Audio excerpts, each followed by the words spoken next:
நாங்கள் நெட்டன்யாகுவின் படைகளை அழித்து சவப்பெட்டியில் திருப்பி அனுப்புவோம்.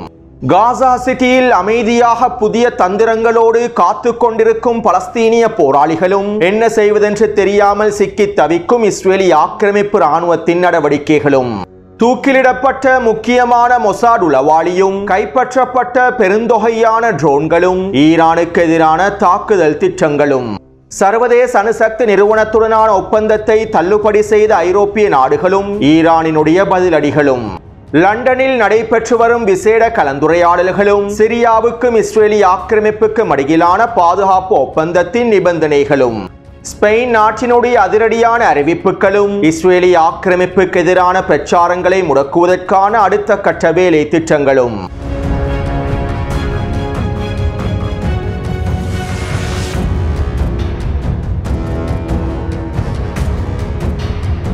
ஐநாவின் சுயாதீன விசாரணை குழுவானது முதல் முறையாக காசாவிலே இஸ்ரேலி ஆக்கிரமிப்பு பலஸ்தீனிய மக்களை இனப்படுகொலை செய்கின்றது என்கின்ற விசாரணை அறிக்கைகளை உத்தியோகபூர்வமாக வெளியிட்டுள்ளது. 1948 ஆண்டு உருவாக்கப்பட்ட இனப்படுகொலை மாநாட்டினுடைய வரையறுக்கப்பட்ட சட்டத்திற்கு கீழால் இஸ்ரேலி ஆக்கிரமிப்பு இனப்படுகொலையினுடைய மிக முக்கியமான 5 செயல்களில் 4 செயல்களை மேற்கொண்டுள்ளது என்றும், காசாவிலே பலஸ்தீனிய மக்களை இனப்படுகொலை செய்வதில் இஸ்ரேலி ஆக்கிரமிப்பின் அதிகாரிகள் இராணுவ தளபதிகளும் சிப்பாய்களும் நேரடியாக சம்பந்தப்பட்டுள்ளார்கள் என்றும் குறித்த ஐநாவின் சுயாதீன அறிக்கையானது உறுதிப்படுத்தியுள்ளது.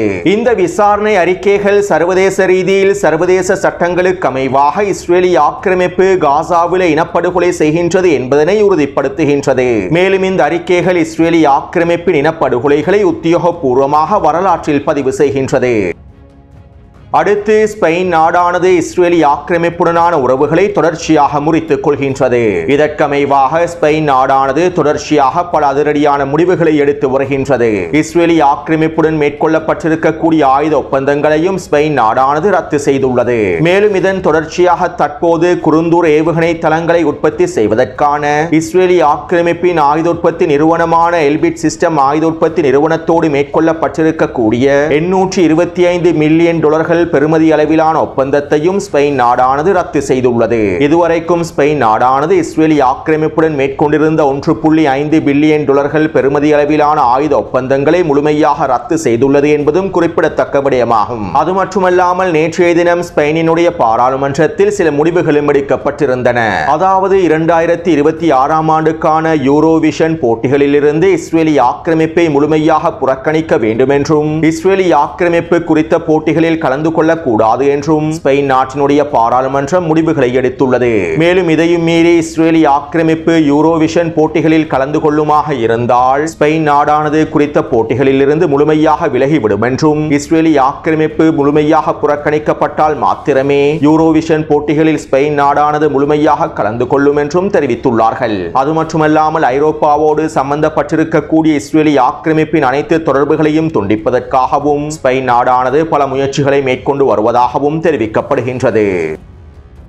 அடுத்து, சர்வதேச ரீதியில் இஸ்ரேலி ஆக்கிரமிப்பின் ஆதிக்கம் பாரிய அளவில் வீழ்ச்சி அடைந்துள்ளது. ஒவ்வொரு நாட்டிலும் இஸ்ரேலி ஆக்கிரமிப்புக்கு எதிரான பிரச்சாரங்கள் அதிகரித்து வருகின்றன.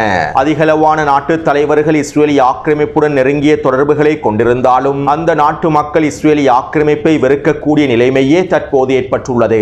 ஒட்டுமொத்த சர்வதேசத்திலும் பெரும்பாலான மக்கள் தற்போது இஸ்ரேலி ஆக்கிரமிப்பை யூதர்களை வெறுக்கக்கூடியவர்களாகவே மாறிவிட்டார்கள். எனவே தற்போது இந்த நிலைமைகளை மாற்றுவதற்காக இஸ்ரேலுக்கு ஆதரவான பிரச்சாரங்களை அதிகரிப்பதற்காக, இஸ்ரேலினுடைய பிரச்சாரங்களை விரிவுபடுத்துவதற்காக நெட்டன்யாகு பல வேலை திட்டங்களை ஆரம்பித்துள்ளார். பல நாடுகளிலே இருக்கக்கூடிய ஊடகவியலாளர்கள், சமூக ஆர்வலர்கள், மிக முக்கியமான புள்ளிகள் என்போரை அழைத்து இஸ்ரேலி ஆக்கிரமிப்பு அவர்களுக்கான பயிற்சிகளை வழங்குகின்றது. மேலும் அவர்களுக்கு அதிகளவான கொடுப்பனவுகளையும் வழங்கி இஸ்ரேலிய பிரச்சாரங்களை அவர்களுடைய நாடுகளில் மேற்கொள்ளுமாறு ஊக்குவிக்கின்றது. மேலும் சமூக ஊடக வலைத்தளங்களிலே இஸ்ரேலினுடைய பிரச்சாரங்களை அதிகப்படுத்துவதற்காக, இஸ்ரேலிய ஆதரவு பிரச்சாரங்களை அதிகப்படுத்துவதற்காக நெட்டன்யாகு பல பில்லியன் டாலர்களை முதலீடு செய்துள்ளார். இதற்கமைவாக தற்போது நெட்டன்யாகு பொட் ஆர்மியையும் களமிறக்கியுள்ளார். சமூக ஊடக வலைத்தளங்களின் மூலமாக இஸ்ரேலினுடைய பிரச்சாரங்களை அதிகப்படுத்துவதற்காகவும், இஸ்ரேலினுடைய முடிவுகளை நியாயப்படுத்துவதற்காகவும், இஸ்ரேலினுடைய இனப்படுகொலை தாக்குதல்களை நியாயப்படுத்துவதற்காகவும், இஸ்ரேலுக்கான ஆதரவை அதிகரிப்பதற்காகவுமே இந்த பொட் ஆர்மியானது களமிறக்கப்பட்டுள்ளது.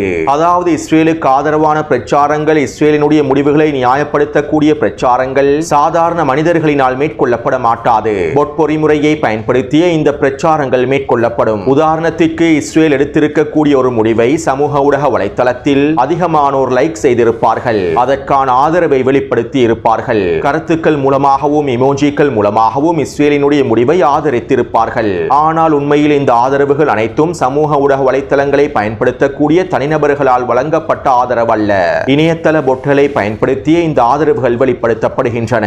இதன் மூலமாக சமூக ஊடக வலைத்தளத்தில் இஸ்ரேலினுடைய பிரச்சாரங்கள் வலுவடையும். எனவே இந்த பிரச்சாரங்களை மேற்கொள்வதற்காகவே தற்போது பொட்டாமி ஒன்றை களமிறக்கியுள்ளார்கள். அமெரிக்க ஜனநாயக கட்சியோடு நெருங்கிய தொடர்புகளை வைத்திருக்கக்கூடிய SKDK நிறுவனத்தின் மூலமாகவே இந்த பொட்டாமியானது களமிறக்கப்பட்டிருப்பதாக தெரிவிக்கப்படுகின்றது. இன்ஸ்டாகிராம், யூடியூப் மற்றும் டிக்டாக் தளங்களிலேயே இஸ்ரேலினுடைய பிரச்சாரத்தினை அதிகப்படுத்துவதற்காக இந்த பொட்டாமி களமிறக்கப்பட்டிருப்பதாகவும் தெரிவிக்கப்படுகின்றது. அது மட்டுமல்லாமல் இனி வரக்கூடிய நாட்களில் இஸ்ரேலுக்கு எதிரான பிரச்சாரங்களை முடக்குவதற்கான, இஸ்ரேலுக்கு எதிராக பிரச்சாரங்களை மேற்கொள்ளக்கூடிய ஊடகங்களையும் தனிநபர்களையும் முடக்குவதற்கான விசேட அல்கோரிதம்களை களமிறக்கப் போவதாகவும் தெரிவிக்கப்படுகின்றது. அதாவது இஸ்ரேலுக்கு எதிரான பிரச்சாரங்களை முடக்கும் நோக்கத்தோடு சமூக ஊடக வலைத்தளங்களுடைய அல்கோரிதங்கள் புதுப்பிக்கப்பட போகின்றன. இந்த செயற்பாடுகள் மூலமாக சமூக ஊடக வலைத்தளங்களில் இஸ்ரேலுக்கு எதிரான பிரச்சாரங்களை பாரிய அளவில் முறியடிப்பதற்கு நெட்டன்யாஹூ திட்டமிட்டுள்ளார் என்றும் தெரிவிக்கப்படுகின்றது. அடுத்து சிரியாவின் வெளியுறவுத்துறை அமைச்சகம் அறிக்கை ஒன்றை வெளியிட்டிருந்தது. தெற்கு சிரியா தொடர்பாக இஸ்ரேலோடு பாதுகாப்பு ஒப்பந்தங்களை மேற்கொள்வதற்காக ஜோர்டானி ஆதரவோடு நாங்கள் அடுத்த கட்ட பேச்சுவார்த்தைகளை மேற்கொண்டு வருகின்றோம். விரைவில் தெற்கு சிரியா தொடர்பான பாதுகாப்பு ஒப்பந்தம் வெற்றிகரமாக மேற்கொள்ளப்படும் என்றும் சிரியாவினுடைய வெளியுறவுத்துறை அமைச்சகம் தெரிவித்துள்ளது. அதாவது சிரியாவுக்கும் இஸ்ரேலி ஆக்கிரமிப்புக்கும் இடையிலே பாதுகாப்பு ஒப்பந்தம் ஒன்றை முடிப்பதற்கான பேச்சுவார்த்தைகள் கடந்த 3 வாரமாக நடைபெற்று வருகின்றன. மேலும் கடந்த வாரம் சிரியாவினுடைய பிரதிநிதிகளும் இஸ்ரேலி ஆக்கிரமிப்பு பிரதிநிதிகளும் லண்டனில் வைத்து கலந்துரையாடல்களை மேற்கொண்டிருந்தார்கள். அமெரிக்க தூதர் டொம்பெராக்கினுடைய தலைமையிலேயே இந்த கலந்துரையாடல்கள் மேற்கொள்ளப்பட்டிருந்தன. இதைத் தொடர்ந்து இஸ்ரேலி ஆக்கிரமிப்பு சிரியாவுடனான பாதுகாப்பு ஒப்பந்தத்தினை முடிப்பதற்கான ஒரு புதிய முன்மொழிவு ஒன்றையும் திட்டத்தையும் முன்வைத்துள்ளது. இந்த திட்டத்தினை சிரியா முழுமையாக ஏற்றுக்கொள்ள வேண்டும் என்றும் இந்த திட்டத்தின் மூலமே சிரியாவுக்கும் இஸ்ரேலுக்கும் இடையிலான பாதுகாப்பு ஒப்பந்தத்தினை வலுவடைய செய்ய முடியும் என்றும் இஸ்ரேலி ஆக்கிரமிப்பினுடைய பிரதிநிதிகள் தெரிவித்துள்ளார்கள். அதாவது இஸ்ரேலி ஆக்கிரமிப்பு முன்வைத்திருக்கக்கூடிய இந்த திட்டமானது தெற்கு சிரியாவை 3 மண்டலங்களாக பிரிக்கின்றன. மேலும் இவ்வாறு பிரிக்கப்பட போகும் இந்த 3 மண்டலங்களும் இஸ்ரேலி ஆக்கிரமிப்பு ராணுவத்தினுடைய கட்டுப்பாட்டிலும் சுவைதாவில் இருக்கக்கூடிய ட்ரூஸ் இனத்தவர்களுடைய கட்டுப்பாட்டிலும் கொண்டு வரப்பட போகின்றன. அது மட்டுமல்லாமல் ஆக்கிரமிக்கப்பட்ட கோலன் குன்று பிரதேசத்திலிருந்து இஸ்ரேலி ஆக்கிரமிப்பு பஃபர் ஜோன் பிரதேசத்தினை அதிகரித்துள்ளது. மேலும் குறித்த திட்டத்திற்கமைவாக இஸ்ரேலி ஆக்கிரமிப்பின் பஃபர் ஜோன் பிரதேசமானது இன்னும் 2 கிலோமீட்டர்களினால் அதிகரிக்கப்படும் என்றும் குறிப்பிடப்பட்டுள்ளது. அது மட்டுமல்லாமல் குறித்த திட்டத்திற்கமைவாக தெற்கு சிரியா பிரதேசத்திலிருந்து சிரியாவினுடைய ராணுவமும் கனரக ஆயுதங்களும் போர் வாகனங்களும் முழுமையாக வெளியேறிவிட வேண்டும். அது மட்டுமல்லாமல் குறித்த பிரதேசங்களிலே இருக்கக்கூடிய சிரியாவின் அரபு பழங்குடி மக்களும் அவர்களுடைய கனரக ஆயுதங்களை முழுமையாக ஒப்படைத்து விட வேண்டும். அதே போன்று தெற்கு சிரியாவினுடைய வான்பரப்பை பயன்படுத்துவதிலிருந்தும் சிரியாவின் அரசாங்கம் முழுமையாக ஒதுங்கிவிட வேண்டும். தெற்கு சிரியா வான்பரப்பிலே ட்ரோன்களோ விமானங்களோ பயணிக்கவே கூடாது. மேலும் சிரியாவின் வான்பரப்பினூடாக ஈரானுக்கு எதிரான தாக்குதல்களை மேற்கொள்வதற்கான ஒரு பாதையும் தனியாக அமைக்கப்படும். இந்த வான் பாதையினூடாக இஸ்ரேலிய போர் விமானங்கள் பயணித்து ஈரானுக்கு எதிரான தாக்குதல்களை இலகுவாக மேற்கொள்ளக்கூடிய வகையில் அமைக்கப்படும் என்றும் குறித்த திட்டத்திலே தெரிவிக்கப்பட்டுள்ளன. எனவே இன்றைய தினம் குறித்த திட்டம் தொடர்பாக அடுத்த கட்ட பேச்சுவார்த்தைகள் லண்டனில் நடைபெற்று வருகின்றன.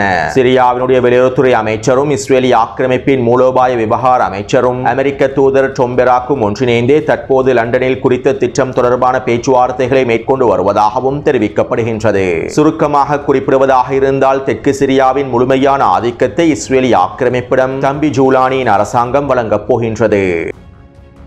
அடுத்து நேற்று மாலை இஸ்ரேலி ஆக்கிரமிப்பு யமன் ஹுதைதா துறைமுகத்தை இலக்கு வைத்தும் அதற்கு அருகாமையில் இருக்கக்கூடிய பிரதேசங்களை இலக்கு வைத்தும் 12க்கும் அதிகமான தாக்குதல்களை மேற்கொண்டிருந்தது. இந்த வான்வழி தாக்குதல்களிலே கிட்டத்தட்ட 6க்கும் அதிகமான குடியிருப்பு கட்டிடங்கள் அளிக்கப்பட்டுள்ளன. மேலும் இந்த தாக்குதலிலே 15க்கும் அதிகமான யமன் பொதுமக்கள் இனப்படுகொலை செய்யப்பட்டுள்ளார்கள். 50க்கும் அதிகமான யமன் பொதுமக்கள் படுகாயங்களுக்குள்ளாக்கப்பட்டுள்ளார்கள். மேலும் குறித்த தாக்குதல் தொடர்பான காணொளிகளையும் டெலிகிராம் சேனலிலே பதிவிட்டுள்ளேன். அத்தோடு இந்த தாக்குதலில் தாக்குதலில் யமன் ஹவுதி இராணுவத்தின் எந்த தலைமைகளும் படுகொலை செய்யப்படவில்லை. உதைதா துறைமுகத்தையும் குடியிருப்பு பிரதேசங்களை இலக்கு வைத்துமே இஸ்ரேலிய ஆக்கிரமிப்பு இந்த இனப்படுகொலை தாக்குதல்களை மேற்கொண்டுள்ளது. அத்தோடு இஸ்ரேலிய ஆக்கிரமிப்பு இராணுவம் இந்த தாக்குதல்களை மேற்கொண்டதற்கு பின்பு இஸ்ரேலிய ஆக்கிரமிப்பின் பாதுகாப்பு அமைச்சர் இவ்வாறு தெரிவித்தார். நாங்கள் யமன் ஹவுதிகளுக்கு வலிமிகுந்த அடிகளை வழங்கி வருகின்றோம். இவை ஒருபொழுதும் நிறுத்தப்பட போவதில்லை. இஸ்ரேலுக்கு எதிராக தாக்குதல்களை மேற்கொள்ளும் யமன் ஹவுதிகளை முழுமையாக அளிக்கும் வரையில் நாங்கள் அவர்களுக்கு எதிரான தாக்குதல்களை மேற்கொள்வோம். யமன் ஹவுதிகளின் உள்கட்டமைப்புகளை முழுமையாக அளிப்போம் என இஸ்ரேலிய ஆக்கிரமிப்பின் பாதுகாப்பு அமைச்சர் தெரிவித்தார். இவ்வாறு இஸ்ரேலிய ஆக்கிரமிப்பு பாதுகாப்பு அமைச்சர் கருத்துக்களை வெளியிட்டு அரை மணித்தியாலங்களுக்குள்ளேயே யமன் ஹவுதி இராணுவத்தினர் அதிரடியான ஹைப்பர்சோனிக் பாலிஸ்டிக் ஏவுகணை தாக்குதல்களையும் ட்ரோன் தாக்குதல்களையும் மேற்கொண்டிருந்தார்கள்.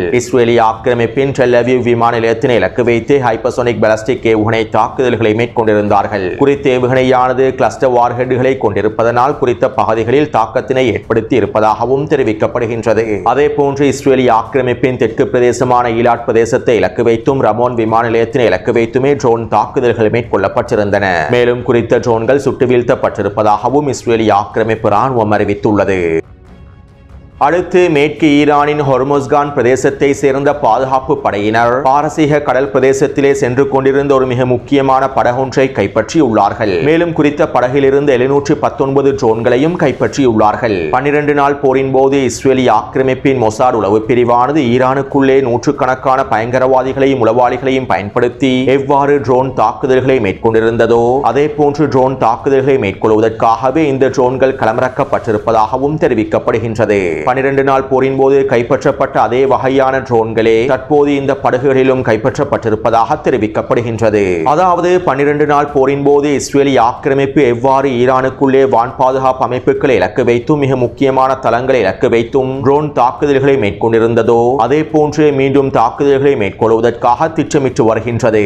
ஈரானுக்குள்ளே இருக்கக்கூடிய வான் பாதுகாப்பு அமைப்புகளையும் முக்கியமான ராடர் கருவிகளையும் அளிக்காமல் மீண்டும் இஸ்ரேலிய ஆக்கிரமிப்பினால் ஈரானுக்குள்ளே தாக்குதல்களை மேற்கொள்ள முடியாது. 12 நாள் போரின் போது அளிக்கப்பட்டிருக்கக்கூடிய வான் பாதுகாப்பு அமைப்புகளையும் ராடர் கருவிகளையும் ஈரான் முழுமையாக சரி செய்துவிட்டது. எனவே இப்படியான நிலைமையிலேயே தற்போதும் ஈரானுக்குள்ளே இருக்கக்கூடிய பயங்கரவாதிகளையும் உளவாளிகளையும் பயன்படுத்தி மீண்டும் வான் பாதுகாப்பு அமைப்புகளை இலக்கு வைத்து தாக்குதல்களை மேற்கொள்வதற்காகவே இவ்வாறான ட்ரோன்களை இஸ்ரேலிய ஆக்கிரமிப்பின் மொசாட் உளவு பிரிவானது ஈரானுக்குள்ளே கடத்துவதற்கு முயற்சி செய்திருப்பதாகவும் தெரிவிக்கப்படுகின்றது. இருப்பினும் ஈரானுடைய பாதுகாப்பு படைகள் உச்செச்சரிக்கையில் வைக்கப்பட்டிருப்பதனால் இஸ்ரேலிய ஆக்கிரமிப்பினுடைய இந்த சதி திட்டங்களும் சூழ்ச்சி திட்டங்களும் முறியடிக்கப்பட்டுள்ளன. அத்தோடு இஸ்ரேலிய ஆக்கிரமிப்பின் இந்த நடவடிக்கைகளிலிருந்து ஒரு விடயத்தை எங்களுக்கு தெளிவாக புரிந்து கொள்ளலாம். அதாவது இஸ்ரேலிய ஆக்கிரமிப்பு ஈரானுக்கு எதிரான அடுத்த கட்ட போரை ஆரம்பிப்பதற்கு அனைத்து விதமான தயார்படுத்தல்களை மேற்கொண்டு வருகின்றது. இன்னும் 2-3 மாதங்களுக்கு பிறகு தாக்குதல்களை மேற்கொள்வதற்காகவே இந்த திட்டங்கள் வகுக்கப்பட்டு வருகின்றன. ஒருவேளை காசா சிட்டியை கைப்பற்றுவதற்கான தரைவழி தாக்குதல்கள் தோல்வியில் முடிவடைந்ததும் இஸ்ரேலிய ஆக்கிரமிப்பு ஈரானுக்கு எதிரான அடுத்த கட்ட போரை ஆரம்பிக்கலாம். இதற்கான வாய்ப்புகள் அதிகமாகவே இருக்கின்றன. அடுத்து ஈரான் மிகவும் ஆபத்தான உளவாளியான பபெக் ஷபாஸியை தூக்கிலிட்டுள்ளது.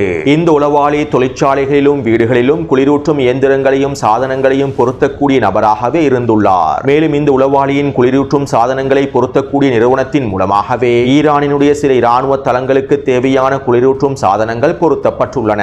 அதாவது குளிரூட்டும் சாதனங்களை பொருத்தக்கூடிய நபராகவே இந்த உளவாளி ஈரானிய இராணுவ தளங்களுக்குள் நுழைந்துள்ளார். எந்த தடையும் இல்லாமல் நுழைந்து குறித்த இராணுவ தளங்கள் தொடர்பான புகைப்படங்களையும் காணொளிகளையும் இஸ்ரேலிய ஆக்கிரமிப்பின் மொசாட் உளவு பிரிவுக்கு வழங்கியுள்ளார். மேலும் குறித்த இராணுவ தளங்கள் தொடர்பான பல உளவு தகவல்கள் இவர் மூலமாக இஸ்ரேலிய ஆக்கிரமிப்புக்கு பகிரப்பட்டிருப்பதாகவும் தெரிவிக்கப்படுகின்றது. அத்தோடு குறித்த உளவாளிக்கு கீழால் இயங்கக்கூடிய இன்னும் ஒரு மிக முக்கியமான உளவாளியான இஸ்மாயில் பக்ரி என்பவரையும் ஈரானிய பாதுகாப்பு படையினர் தூக்கிலிட்டுள்ளார்கள். அடுத்து ஈரானிய பாராளுமன்றத்தின் சட்ட வரம்புகளுக்கு உட்பட்ட விதத்தில் சர்வதேச அணுசக்தி நிறுவனத்துடனான ஒப்பந்தம் ஒன்று மேற்கொள்ளப்பட்டிருந்தது. இது தொடர்பாக முன்னே காணொளிகளில் தெளிவாக குறிப்பிட்டிருந்தேன். ஈரானுக்கு எதிராக ஸ்னாப்பேக் செயற்படுத்தப்படக்கூடாது என்பதற்காகவும் ஐநாவின் பாதுகாப்பு சபையின் மூலமாக ஈரானுக்கு எதிராக உச்ச பொருளாதார தடைகளை விதிக்கப்படக்கூடாது என்பதற்காகவுமே ஈரான் சர்வதேச அணுசக்தி நிறுவனத்துடனான ஒப்பந்தத்தை மேற்கொண்டிருந்தது. இருப்பினும் தற்போது ஐரோப்பிய நாடுகளான பிரான்சும் பிரித்தானியாவும் ஜெர்மனியும் ஒன்றிணைந்து சர்வதேச அணுசக்தி நிறுவனத்துடன் மேற்கொள்ளப்பட்டிருக்கக்கூடிய ஒப்பந்தத்தை தள்ளுபடி செய்துள்ளார்கள். டொனால்ட் ட்ரம்பினதும் நெட்டன்யாகுவினதும் உச்ச அழுத்தங்களுக்கு அமைவாகவே ஈரானுக்கு எதிராக உச்ச பொருளாதார தடைகளை விதிக்க வேண்டும் என்கின்ற நோக்கத்திற்கு அமைவாகவே இந்த 3 ஐரோப்பிய நாடுகளும் குறித்த ஒப்பந்தத்தையும் தள்ளுபடி செய்து ஈரானுக்கு எதிராக ஐநாவின் பாதுகாப்பு சபையிலே உச்ச பொருளாதார தடைகளை விதிப்பதற்கான வேலை திட்டங்களை ஆரம்பித்திருப்பதாகவும் தெரிவிக்கப்படுகின்றது.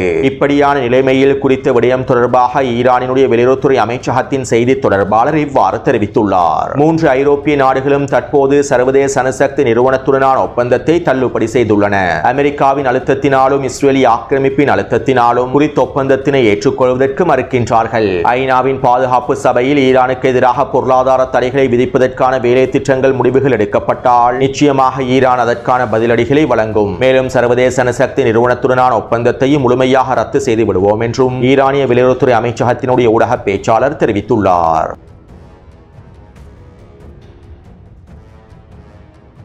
வெஸ்ட் பேங்கிலே பலஸ்தீனிய போராளிகள் அவர்களுடைய தாக்குதல்களை விரிவுபடுத்தி இருப்பதனால் இஸ்ரேலிய ஆக்கிரமிப்பு மேலதிகமாக 2 படைப்பிரிவுகளை வெஸ்ட் பேங்க் பிரதேசத்திலே களமிறக்கியுள்ளது. வெஸ்ட் பேங்கினுடைய ஜெனின், துல்கராம், நப்லஸ், டூபாஸ் ஆகிய பிரதேசங்களிலேயே இந்த படைப்பிரிவுகள் களமிறக்கப்பட்டுள்ளன. மேலும் துரோகி அப்பாஸினுடைய PA படைகள் இஸ்ரேலிய ஆக்கிரமிப்பு ராணுவத்திற்கு தேவையான எல்லா விதமான உளவு தகவல்களையும் தொடர்ச்சியாக வழங்கி வருகின்றது. இதனால் கடந்த 48 மணித்தியாலங்களுக்குள் மாத்திரம் கல்கிலியா பிரதேசத்திலே 100க்கும் அதிகமான பலஸ்தீனியர்கள் கைது செய்யப்பட்டுள்ளார்கள். இவ்வாறு கைது செய்யப்பட்டிருப்பவர்கள் பலஸ்தீனிய போராளிகளுடைய குடும்ப உறுப்பினர்கள் என்றும் தெரிவிக்கப்படுகின்றது. அதே போன்று ஜெனின் மற்றும் துல்கராம் பிரதேசத்திலே இஸ்ரேலிய ஆக்கிரமிப்பு ராணுவத்தோடு துரோகி அப்பாஸின் PA படைகளும் பலஸ்தீனிய போராளிகளுக்கு எதிராக தாக்குதல்களை மேற்கொள்கின்றார்கள். பலஸ்தீனிய போராளிகள் வைக்கக்கூடிய வெடிகுண்டு பொறிகளை நீக்குவதற்காக இந்த PA படைகள் களமிறங்கி தொடர்ச்சியான வேலை திட்டங்களையும் முன்னெடுத்து வருகின்றார்கள். இருப்பினும் வெஸ்ட் பேங்க் பிரதேசத்தில் இருக்கக்கூடிய பலஸ்தீனிய போராளிகள் இந்த தடைகளையும் தாண்டி ஆக்கிரமிப்பு ராணுவத்திற்கு எதிரான தாக்குதல்களை மேற்கொண்டு வருகின்றார்கள். இதற்கமைவாக ஜெனின் பிரதேசத்திலே அல்-குதுஸ் படையினர் சிஜில் வெடிகுண்டை பயன்படுத்தி ஆக்கிரமிப்பின் போர் வாகனம் ஒன்றை வெடிக்கச் செய்துள்ளார்கள். மேலும் குறித்த பகுதியில் இருக்கக்கூடிய சோதனை சாவடி ஒன்றை சுற்றி வளைத்து தாக்குதல்களை மேற்கொண்டுள்ளார்கள். இந்த தாக்குதலிலே 6க்கும் அதிகமான சிப்பாய்கள் கொல்லப்பட்டும் படுகாயங்களுக்கும் உள்ளாக்கப்பட்டுள்ளார்கள். மேலும் இதைத் தொடர்ந்து இஸ்ரேலிய ஆக்கிரமிப்பு ராணுவம் மேற்கொண்ட தாக்குதல்களில் 2 பலஸ்தீனிய போராளிகள் கொல்லப்பட்டுள்ளார்கள். அடுத்து காசா சிட்டியினுடைய தென்மேற்கு கடற்கரை பிரதேசத்தினூடாக நுழைந்திருக்கக்கூடிய இஸ்ரேலிய ஆக்கிரமிப்பு படைகள் குறித்த பகுதியினூடாக முன்னேற முடியாமல் சிக்கி தவிக்கின்றார்கள். பலஸ்தீனிய போராளிகள் குறித்த பிரதேசங்களிலே அதிகளவான பொறிகளை வைத்திருக்கலாம் என்கின்ற காரணத்தினாலும் இந்த பொறிகளிலே முழுமையாக சிக்கிவிடக் கூடாது என்பதற்காகவும் இஸ்ரேலிய ஆக்கிரமிப்பு ராணுவம் குறித்த பிரதேசத்தினூடாக நகருவதற்கு பயப்படுகின்றது. மேலும் இதனால் தற்போது இஸ்ரேலிய ஆக்கிரமிப்பு ராணுவம் வெடிபொருட்கள் நிரப்பப்பட்ட போர் வாகனங்களையும் அதிகளவான ரோபோக்களையும் களமிறக்கியுள்ளது. குறித்த ரோபோக்களையும் தானியங்கி போர் வாகனங்களையும் தெருக்களினூடாக களமிறக்கி எந்த பொறியும் இல்லை என்று உறுதி செய்ததற்கு பின்பே குறித்த பாதையினூடாக நகருவதற்கு இஸ்ரேலிய ஆக்கிரமிப்பு திட்டமிட்டுள்ளது. இதற்கமைவாக தற்போது ரோபோக்களும் தானியங்கி போர் வாகனங்களும் களமிறக்கப்பட்டுள்ளன. மேலும் இந்த சந்தர்ப்பத்திலே குறித்த ரோபோக்களும் தானியங்கி போர் வாகனங்களும் எந்த பொறியிலும் சிக்கவில்லை. அதாவது குறித்த தெருக்களில் பலஸ்தீனிய போராளிகள் எந்த விதமான பொறிகளையும் வைத்திருக்கவில்லை. இருப்பினும் இஸ்ரேலிய ஆக்கிரமிப்பு படைகள் குறித்த பகுதியினூடாக செல்வதற்கு பயப்படுகின்றது. பலஸ்தீனிய போராளிகள் யுத்த தந்திரங்களை மாற்றி அமைத்திருப்பதனால் என்ன செய்வதென்று தெரியாமல் இஸ்ரேலிய ஆக்கிரமிப்பு சிக்கி தவிக்கின்றது. அதாவது பலஸ்தீனிய போராளிகள் காசா சிட்டியிலே அமைதியாக காத்துக் கொண்டிருக்கின்றார்கள். ஆக்கிரமிப்பு ராணுவத்திற்கு ஆச்சரிய தாக்குதல்களை மேற்கொள்வதற்காக பலஸ்தீனிய போராளிகள் தயார் நிலையில் காத்துக் கொண்டிருக்கின்றார்கள். சரியான நேரத்தில் பலஸ்தீனிய போராளிகள் இந்த தாக்குதல்களை ஆரம்பிப்பார்கள் என்றும் தெரிவிக்கப்படுகின்றது. அத்தோடு அல்-கஸ்ஸாம் படைப்பிரிவினர் வாசகம் ஒன்றையும் வெளியிட்டிருந்தார்கள். நாங்கள் நெட்டன்யாகுவின் படைகளை முழுமையாக அழித்து சவப்பெட்டிகளில் அனுப்பி வைப்போம் என அல்-கஸ்ஸாம் படையினர் குறித்த வாசகத்தை வெளியிட்டிருந்தார்கள்.